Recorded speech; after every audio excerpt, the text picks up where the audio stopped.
Sivalelwe guys. I'm on leave today kodwa sengisaba ngisho ukuya emsebenzini ke kusasa. Ngilindele umhla ka 26. Do I have to go tomorrow? Hey. Hayi ngeke.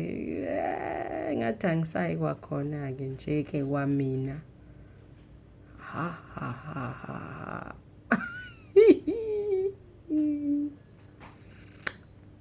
Ay.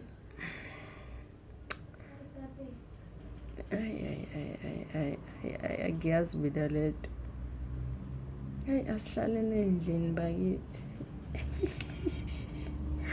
Selongazalwa ngaze ngiyibona into ejaka ngizwe futhi. Ngimdala ngiyaguga manje. Wafika corona. Wazomesapa. Kodwa at least sophumula ke emakhaya. Yes. Sophumula.